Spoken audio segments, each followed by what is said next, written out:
السلام عليكم ورحمة الله.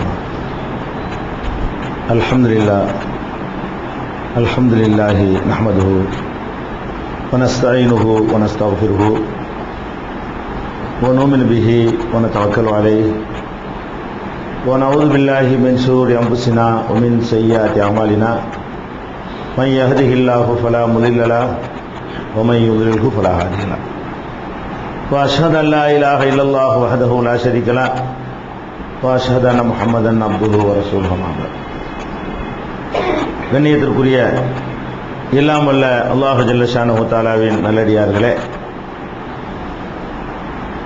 இந்த புனிதமிக்க ஜும்மாவுடைய உரையிலே தொடர்ச்சியாக அல்லாஹ்வை நாம் எப்படி புரிந்து கொள்ள வேண்டும் என்பது குறித்த செய்திகளை அறிந்து வருகிறோம். அதில் ஒவ்வொரு தடவையும் மனிதர்கள் இறைவனை எப்படி புரிந்து கொள்கிறார்கள் என்று சொன்னால், தங்களை போன்ற மனிதர்களை பார்த்து அவர்களிடத்தில் எப்படி அணுகுகிறார்களோ அப்படித்தான் இறைவனையும் அணுக வேண்டும் என்று கருதித்தான் இறைவனையும் புரிந்து கொள்கிறார்கள். அந்த வகையில் மனிதர்கள் செய்கிற இன்னொரு தவறு என்னவென்றால், இந்த உலகத்தில் அவர்கள் பார்க்கிறார்கள், ஒரு நாட்டை ஆளுகிற மன்னர் அல்லது பிரதமர் போன்ற பொறுப்பில் இருப்பவர்கள் அவர்களே நேரடியாக முழு நாட்டையும் நிர்வகிப்பது கிடையாது. தங்களுடைய பல்வேறு பணிகளை பலரிடத்திலே பிரித்து கொடுத்து, நீங்கள் இந்த இலாக்காவை வைத்துக் கொள்ளுங்கள், நீங்கள் இந்த துறை எடுத்துக் கொள்ளுங்கள், நீங்கள் இதை பார்த்துக் கொள்ளுங்கள் என்று பிரித்து கொடுத்து விட்டு தான் அவர்கள் நிர்வகிப்பதை நாம பார்க்கிறோம். அதே போல பகுதிகளை பிரித்து கொடுப்பார்கள். நீங்க தமிழ்நாட்டை பார்த்துக்கிறங்க, நீங்க ஆந்திரா பார்த்துக்கிறங்க, இப்படி பிரித்து கொடுப்பார்கள். ஊர்களை பிரித்து கொடுப்பார்கள், மாவட்டத்தை பிரித்து கொடுப்பார்கள், இப்படி தாலுகாக்களை பிரித்து கொடுப்பார்கள். இப்படி ஒரு நாட்டை ஆளக்கூடிய ஆட்சியாளர்கள் அவங்களே மொத்தத்தை நிர்வகிக்கிறது கிடையாது. அங்கங்க கொடுத்து நீ இதை பார்த்துக்க, நீ இதை பார்த்துக்க, இந்த ஊரை பார்த்துக்க என்று கொடுக்கிற காட்சியை நம்ம பார்க்கிறோம்.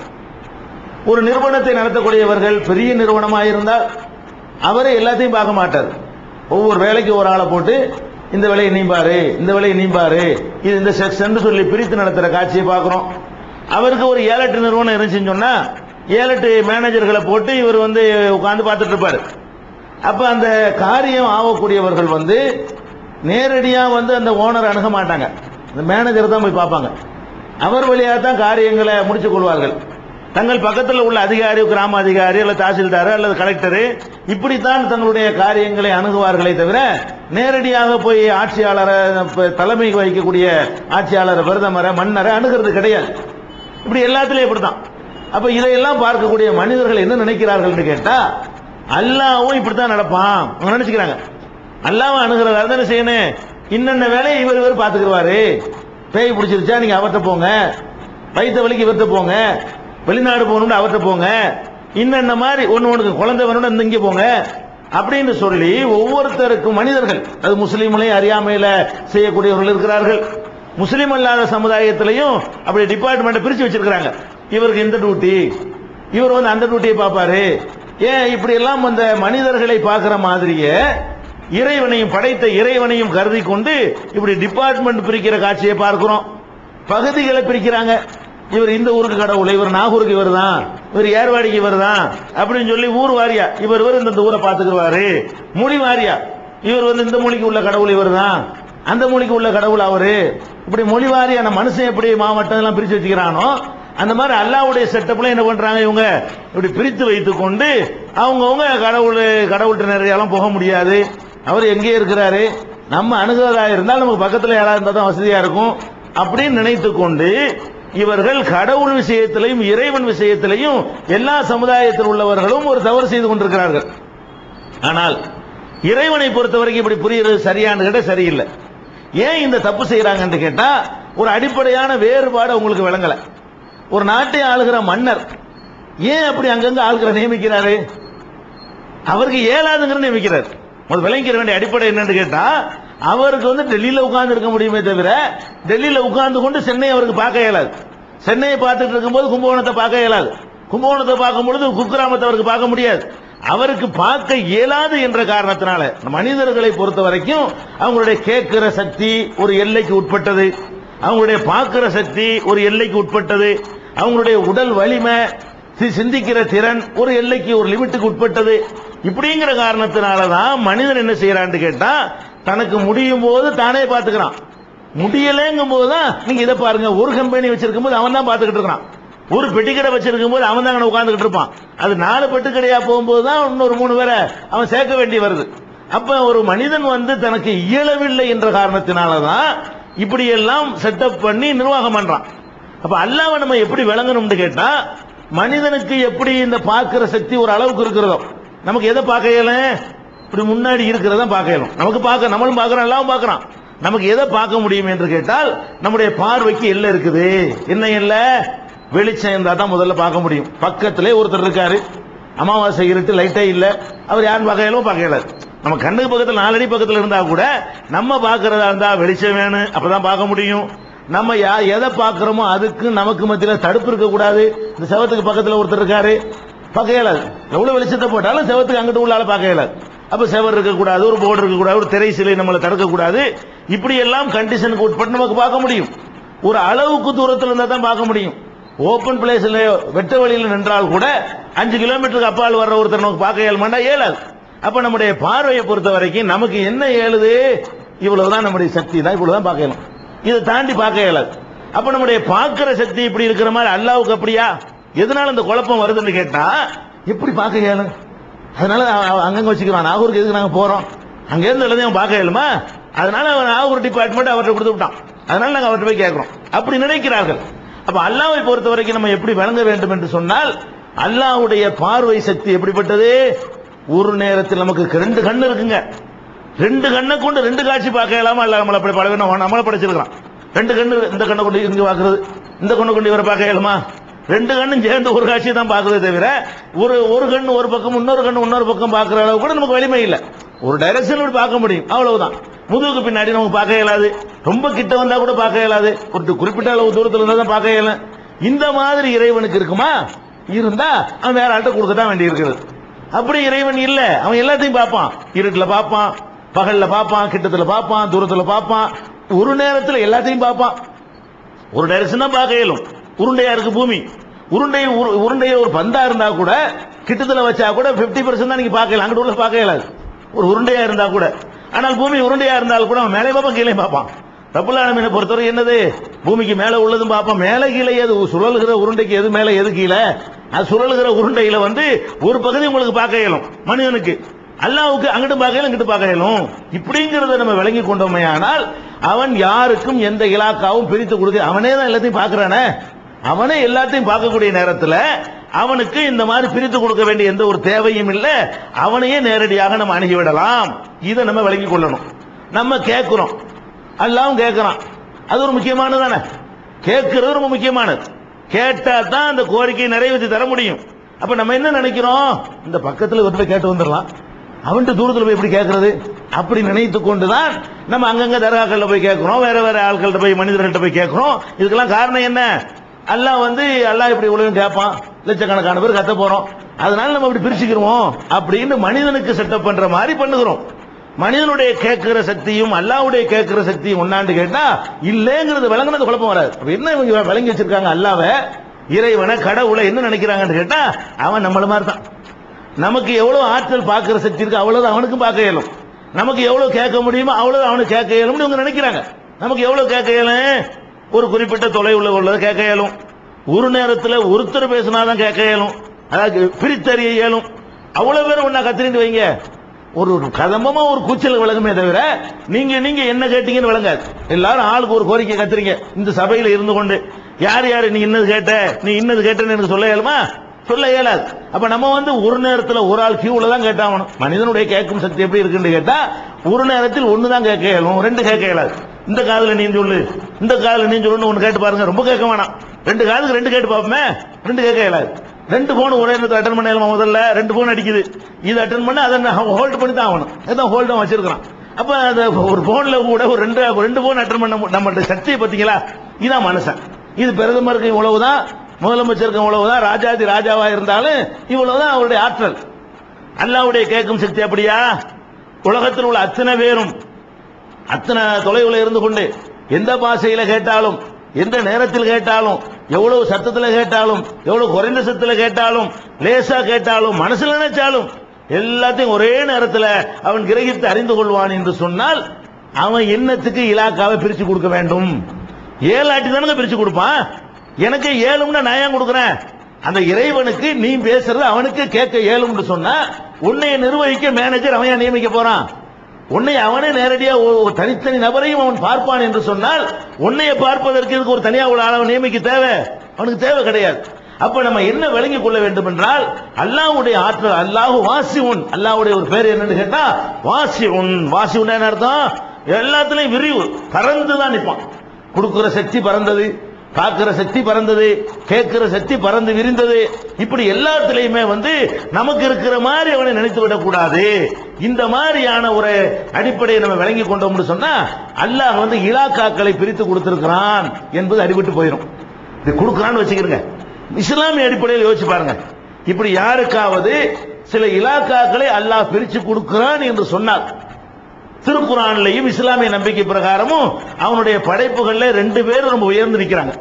அல்லாஹ்வுடைய படைப்புகள்லயே மனிதர்கள்ல 2 பேர் டாப்ல நிற்கிறாங்க. அந்த 2 பேர் இடத்தை யாருமே அணுக முடியாது. அந்த அளவுக்கு சிறப்பானவர்களாக 2 மனிதர்கள் தான் நமக்கு காட்சி தர்றாங்க. ஒருவர் இப்ராஹிம் நபி, அவங்களுக்கு கொடுத்த அந்தஸ்து அல்லாஹ் யாருக்கும் கொடுக்கல. பயங்கரமான அந்தஸ்து அல்லாஹ் கொடுத்திருக்கிறான். எவ்வளவு பெரிய அந்தஸ்து கொடுக்கிறான்? இன்னி ஜாயிலுக்குள் இன்னாசி இமாமா, மனித குலத்துக்கு நீ தான் இமாம்ட்டான். மனித குலத்துக்கு அவர் தான் இமாம், மனித குலத்தின் இமாம். நபிகள் நாயகம் ஸல்லல்லாஹு அலைஹி வஸல்லம் அவர்களுக்கு சொல்கிறான், இத்தபி மில்லத்தை இப்ராஹிம் ஹனீஃபா, இப்ராஹிம் வழியை நீ பின்பற்றுங்க. அப்ப யாரை எங்க ஒருத்திக்கு வைக்கிறான்னு பாருங்க. நபிகள் நாயகத்தை உலக நபியை அனுப்பி வைத்து விட்டு அவங்களுக்கு அல்லாஹ் போடுற ஆர்டர் என்ன? நீ இப்ராஹிம் நபி வழியெல்லாம் போகணும் அப்படின்னு உத்தரவு போடுறான். அவருடைய வாழ்க்கையில் நடந்த எல்லாத்தையும் நமக்கு ஒரு இபாதத்து மாதிரி ஆகிவிட்டான். பாத்தீங்களா? அப்ப எவ்வளவு பெரிய தரஜாவை அல்லாஹ் அவருக்கு கொடுத்திருக்கான்னு பாருங்க. இந்த தரஜாவுக்குலாம் முத்தாய்ப்பா ஒத்த வரையில சொல்லலாம். இத்தகதல்லாஹு இப்ராஹிம ஹலீலா, இப்ராஹிமை அல்லாஹ் ஹலீலாக பொருந்தி கொண்டான், தேர்ந்தெடுத்து விட்டான். ஹலீல்னா என்ன? ஃப்ரெண்ட், நண்பன். மனுஷன் கடவுளுக்கு நண்பன் ஆக முடியுமா? அவன் யார், நம்ம யாரு? கடவுளுக்கு மனுஷன் ஒரு காலத்துக்கு நண்பன் ஆக முடியாது. இந்த மனுஷன்ல இருந்த ஒரு ஆளை தேர்ந்தெடுத்து இவர் நம்ம கூட்டாளிங்க அல்லாஹ், வேற யாரையும் அல்லாஹ் ஹலீல்னு சொல்லவே இல்லை. அப்படியெல்லாம் கொடுத்தா கூட இலாக்கா கொடுத்தானா? இலாக்கா கொடுத்தானா அவனை? அல்லாஹ் நீ இந்த இலாக்கா நீ பாத்துக்க, இந்த நீ உன் டிபார்ட்மெண்ட் கெஞ்சினார். ஒண்ணு அல்லாஹ் கேட்டார், ரப்பி அரினி கைஃப துஹில் மௌத்தா, இறைவா நீ இறந்தவர்கள்லாம் உயிராக்குவேங்கிறிய, அது எப்படின்னு எனக்கு கொஞ்சம் சொல்லுவேன், காட்டுவேன் அப்படின்னு தான் கேட்டார். அந்த டிபார்ட்மெண்ட் ஒன்றும் அவர்கிட்ட இல்ல. அல்லாஹ் என்ன செஞ்சா, 4 பறவையை பிடிச்சி அதை எப்படி உயிராக்க வேண்டும் அவருக்கு சொல்லிக் கொடுத்தான். தான் என்ன செய்கிறேன் என்பதை வேண்டால் சொல்லிக் கொடுப்பானே தவிர டிபார்ட்மெண்ட் பிரிச்சு கொடுத்தானா? நீ மனித குலத்தெல்லாம் இமாம், அதனால இதெல்லாம் நீ பாத்துக்க, இனிமே உனக்கு இந்த மழை விஷயம் கேட்டாங்கன்னா நீ தான் மழையெல்லாம் ஓன் டிபார்ட்மெண்ட், நீ பாத்துக்கிற வேண்டியதான். நீ நான் பாத்தீங்க மழை இறக்கு, நீ நான் பாத்தீங்க விட்டுக்க, அப்படிதான் கொடுத்தானல்ல, முடியாதுதான்.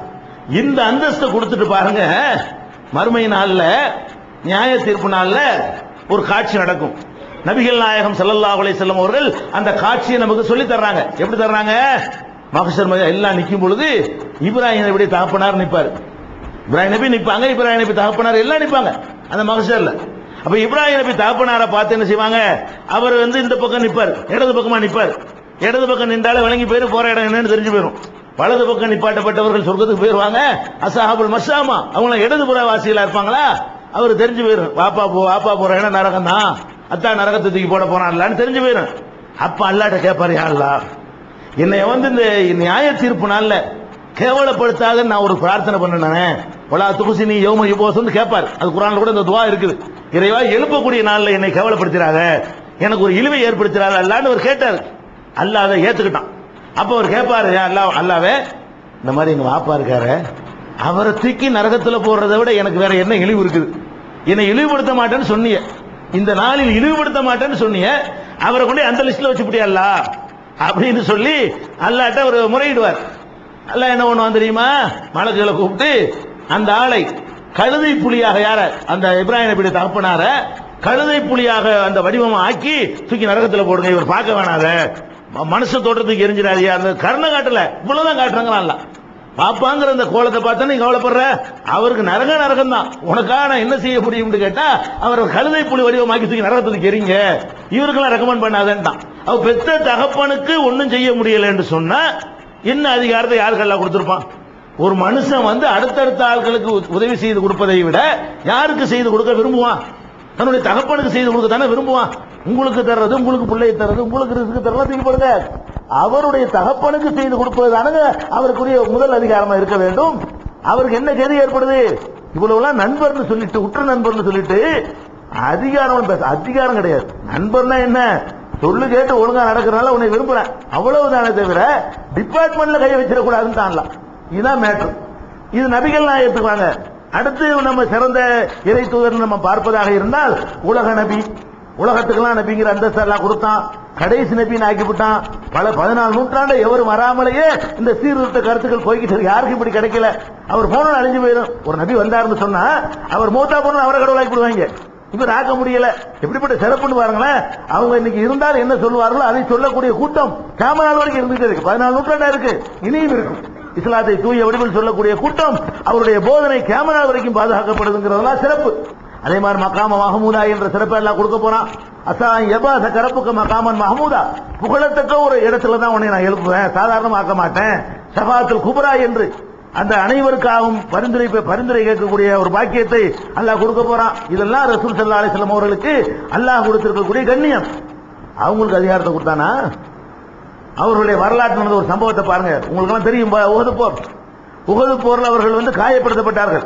பயங்கரமான வெட்டு, அவ்வளவு பெரிய காயம், கொட்டோ கொட்டு ரத்தம் கொட்டுது, மூர்ச்சையாய் விழுந்துடுறாங்க, மூத்தா போயிட்டாங்கிற அளவுக்கு அந்த வதந்தி பரவல அளவுக்கு பாதிப்பு ஏற்பட்டுச்சு. அந்த வேதனை தாங்க இயலாம நான் ஒரு நபி, நபியுடைய முகத்துல ரத்த சாயத்தை பூசிவிட்டாங்க, இவங்க வெற்றி பெற மாட்டாங்க அப்படின்ட்டாங்க. நபியுடைய முகத்தில் ரத்த சாயம் பூசியவர்கள், எனக்கு ரத்த காயத்தை ஏற்படுத்தியவர்கள் வெற்றி பெற மாட்டார்கள், எப்படி ஜெயிப்பான்னு பார்த்துருவோம் அப்படிங்கிற ஒரு வார்த்தையை சொல்லிவிட்டாங்க. இது நீங்க சொல்லலாம், நானே சொல்லுவேன். ஒரு பாதிப்பு ஏற்படும் எல்லாரும் சொல்லக்கூடிய வார்த்தை. நம்ம வந்து ஒரு பாதிப்புக்கு ஆளாகும் பொழுது விளங்கியோ விளங்காமலையோ இந்த மாதிரி வார்த்தைகளை மனிதர்கள் பயன்படுத்துவார்கள். திட்டமிட்டு பிளான் பண்ணி சொல்வது இல்லை. இதெல்லாம் அல்லாஹ் மன்னிக்கிறான். அல்லாஹ்வே சொல்றான், லா யுஹிப்புல்லாஹுல் ஜஹர பிஸ்ஸூஇ இல்லாமல் ஸுலிம, அநியாயம் செய்யப்பட்டவனை தவிர மற்றவர்கள் தீய வார்த்தைகள் பேசுவது அல்லாஹ்வுக்கு பிடிக்காது. அநியாயம் ஆயிடுச்சா வாயில உன்னோட வார்த்தை வார்த்தா நீ போடான்னு விட்டுறான். நம்மள ஒருத்தன் அநியாயம் ஒருத்தன் அடிச்சு விட்டான், தாங்க முடியல, மார்க்கம் தடுத்த வார்த்தை நம்முடைய வாயிலிருந்து வருது, குற்றம் பிடிக்க மாட்டான். அநீதி இழைக்கப்பட்டு இருந்தால் அப்படி எல்லாம் சொல்றான, இது அங்க கொடுக்க மாட்டாங்க. அவங்களுக்குலாம் அனுமதியை தந்துவிட்டு அவங்க சொன்னாங்க பாருங்க, உடனே கண்டிக்கிறான் அல்லாஹ். லைஸ லக மினல் அம்ரி ஷைஉன், முஹம்மதே அதிகாரத்தில் உனக்கு பங்கு கிடையாது. உங்களை அடிச்சா ஜெயிக்க கூடாது. அப்ப உங்களை ஒருத்தன் அடிச்சு விட்டான்னு சொன்னா தோத்து தான் போகணுமா? அதை டிசைட் பண்ற நானா நீனா? அல்லாஹ் கேட்கிறான். அவன் ஜெயிக்க மாட்டான், நீ எப்படி சொல்லுவ? உன்னை அடிச்சவனை கூட இந்த உலகத்தில் ஜெயிக்க வைக்குவேன். எத்தனை நபிமார்களை கொன்றுவிட்டு இந்த உலகத்தில் நல்லா வாழ்ந்தாங்களா? நபிமார்களை கொலை பண்ணாங்க, உலகத்தில் நல்லா வாழ்ந்துட்டு போயிட்டு அங்கேயும் என்ன பிடிப்பாது? அதை தீர்மானிக்கிற நானா நீனாங்கிறான் அல்லாஹ். எவ்வளவு பெரிய நேரம் பாத்தீங்களா? அவனுடைய ஹபீபு நெருக்கமானவர், இறுதி தூதர், அல்லாஹ்வுக்கு ரொம்ப பிரியமான அடியார்கள் ஒரு ஆளு அடி வாங்கி நிக்கிறார், ரத்தம் ஓடுது, அவர் சொல்வதற்கு ஒரு ரீசன் இருக்குது என்றெல்லாம் நம்ம நினைக்கிறோம். அவன் நினைக்க மாட்டாங்கிறான். அவன் முட்டே கொடுக்க மாட்டான். நம்ம எல்லாம் எதெல்லாம் சரிட்டு தெரியுமோ அது அவன்கிட்ட நடக்காது. என்னுடைய பொசிஷன் தனி. நம்ம இடத்துக்கு போட்டி போட்டிக்கு நடக்கிறது வேற. யார் போட்டி போட்டாலும் சரி, எனக்குன்னு உள்ள அந்த தகுதி, எனக்குன்னு உள்ள அந்தஸ்து, எனக்குன்னு உள்ள அதிகாரத்துக்கு இப்ராஹிம் வந்தாலும் விட மாட்டேன், இஸ்மாயில் வந்தாலும் விட மாட்டேன், ரசூல் முகமது வந்தாலும் விட மாட்டேன். நம்ம நான் தான், நீ தான். இதுல வந்து அல்லாஹ் காம்ப்ரமைஸ் பண்ணவே மாட்டான். அதனால அல்லாஹ் என்ன பண்றான்னு கேட்டா, உங்களை அடிச்சா வெற்றி பெறக்கூடாதா? லைஸ லக மினல் அம்ரி ஷைஉன், அதிகாரத்தில் உனக்கு பங்கு இல்லை. அவ் யதுபு அலைஹிம், அவன் நினைச்சா அவர்களை மன்னிக்கவும் செய்வான். நீ யார் கேட்கறதுக்கு? நான் மன்னிக்குவேன். உன்னை அடிச்சிருப்பான், உன்னை அடிச்சாலும் நான் மன்னிப்பேன். அதை நான்ல தீர்மானிக்கணும் அல்லாஹ் கேட்கிறான். அப்ப வெற்றி பெற மாட்டார்கள் இந்த வார்த்தையை இறை தூதர் சொன்ன காரணத்தினால் இதை கண்டிக்கிறான். ஏன் சொல்றான்னா, இறை தூதர் சொன்னா வகையில சொல்லியிருப்பாங்க, அந்த அதிகாரம் உங்களுக்கு இருக்கு, நம்ம வழங்கிடக்கூடாது. நீங்க நான் சொன்னா அப்படி வழங்க மாட்டோம். நம்ம எல்லாம் கோபத்துல சொல்லிவிடலாம். அல்லாஹ்வுடைய தூதராக இருந்து இதை சொன்னார்களே, ஆனால் பார்க்கறது தெரியும், ஓ நபிகள் நாயகம் கூட இது முடிவு எடுப்பாங்க போல இருக்க, யார் வெற்றி பெறணும் யார் தோற்கணுங்கிற அதிகாரம் இருக்கு அப்படின்னு வழங்கிறோமா இல்லையா? இந்த சம்பவத்துக்கு அல்லாஹ் கவுண்டர் கொடுக்கலன்னா நம்மள எப்படி புரிஞ்சுக்கிறோம்? ஓ ரசூலுல்லாஹ்வுக்கு அந்த டிசைட் பண்ற அத்தாரிட்டி இருக்குது அப்படின்னு வழங்கிக்கிறோமா? அதுக்காக இறை தூதர்கிட்ட வந்த வார்த்தை வந்த உடனே கடுமையான வார்த்தையை பிரயோகித்து உனக்கு அதிகாரத்தில் எந்த பங்கும் இல்ல, இந்தியா எல்லாம் வெற்றியை தான் கொடுத்தா அது ஒரு விஷயம், அது நான் செஞ்ச முடிவுன்னு நல்லா எடுத்துக்கிட்டாங்க. அந்த உகது போர்ல பின்னாடி வெற்றியை தான் கொடுத்தான், தோல்வியை கொடுக்கல. அதுக்கு பிறகு கொஞ்ச நேரம் தோல்வி மாறி போய் பிறகு வெற்றி பெற்றார்கள். ஆனா அல்லாஹ் என்ன சொல்றான், அது ஏன் வேலை, நான் தான் முடிவு, நீ சொல்லக்கூடாது, முடிவு எடுக்கிற விஷயத்தை நான் செய்ய வேண்டாம். அவங்களுக்கு ஆரம்ப காலத்தில் இருந்து எல்லா வகையிலும் பக்கபலமா இருந்தது யாருங்க, தகப்பனாரை பார்க்காதவங்க. தகப்பனார் பார்க்காதவங்களுக்கு தகப்பனா இருந்தவர் யாரு, அபு தாலிப். அவர் தான் வளர்த்தாரு, அவர் தான் கல்யாணம் பண்ணி வச்சாரு, அவர் தான் வியாபாரத்தை கத்துக் கொடுத்தாரு, அவர் தான் எல்லா வகையிலும் பாட்டனாருக்கு பிறகு முழுக்க முழுக்க தந்தையாக இருந்து பராமரித்துக் கொண்டவர் அவர் தான். அவர் கடைசி நேரத்தில் இஸ்லாத்துக்கு பக்கபலமா, இஸ்லாத்துக்கு வரல, போய் சொல்லி சொல்லி பாக்குறாங்க மௌத்தா போற நேரத்தில் முடியாதுன்ட்டார். எங்க அப்பா வழியில நான் மௌத்தா போன்ட்டார். அவர் மௌத்தா போன உடனே நபிகள் நாயகம் அழுது கண்ணீர் வடிக்கிறாங்க. எதுக்கு, யார் யாரோ வர்றாங்க, நம்ம பெரிய தகப்பனார் வராம போச்சு, இஸ்லாத்துக்கு வராம போயிட்டாரு, நரகவாசி ஆயிட்டாரு கவலைப்பட்டு கண்ணீர் வடிக்கிறாங்க. அங்கிருந்து ஆர்டர் வருது, இன்னக்கலா தஹதீமன் அஹ்பப்த வலாக்கின் அல்லாஹ் யஹ்தி மன் யஷா. முஹம்மதே, நீ நினைச்ச ஆளுக்கு உனக்கு நேர்வழி காட்டல, அது அதையும் நான் தான் டிசைட் பண்ணுவேன். உங்க பெரிய தானே எனக்கு நேர்வழி காட்டணுமோ, இல்ல அது அர்த்தம் இருக்கு. உங்க பெரிய வாப்பாண்டா நேர்வழி காட்டுறது உங்க கையில இருக்கணுமோ, அதான் முடியாது. நான் நினைச்சா காட்டுவேன், நினைச்சா காட்ட மாட்டேன். இதுல என்ன நீ என்ன போட்டு அழுது பொருளா வச்சுக்கிட்டு இருக்கிற அப்படின்னு இதுக்காக எல்லாம் கண்டிக்கிறான். இன்னக்கலா தஹதி மன் அஹ்பப்த, நீ விரும்பின ஆட்கள்லாம் உன்னால் நேர்வழி காட்ட முடியாது.